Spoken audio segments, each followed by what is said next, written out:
এখন আবারও সেই দেশ থেকে বলে যাইয়া 57 জন অফিসার মারছে পিলখানা, হেবাল লোক খোলা মারছে প্রতিদিন, গণহত্যা করে আমাদের সারা বাংলাদেশ, এবং নিরীহ ছাত্র ছাত্রীর জন্য অত্যাচার অবিচার করছে, গুলি চালাইছে। শুধু এখানে থান না, বাংলাদেশ ব্যাংক লুটপাট করছে, শেয়ার বাজার কেলেঙ্কারি করছে, পাথর গায়েব করছে, কয়লা উড়ে গেছে, তার হাজার কোটি টাকা সুদ ব্যাংকে পাচার করছে।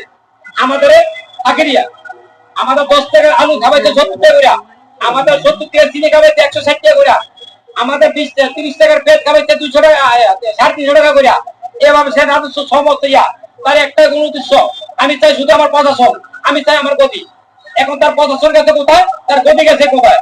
আন্টিমেন্ট 41 সাল মাওলাই করে রাত করে 41 সাল একটা না অযোগ্যদের অপেক্ষা কর, 5 আগস্ট এসে পড়াইছে। এখন আমার বক্তব্য আবার যাতে শেখ হাসিনা দেশ থেকে পড়াইছে, এখন কিছু তার আমলা কামলা টানতে আছে, এই চামচাকে বিরুদ্ধে মুখে দাঁড়াইতে হবে। কেন দাঁড়াইবো?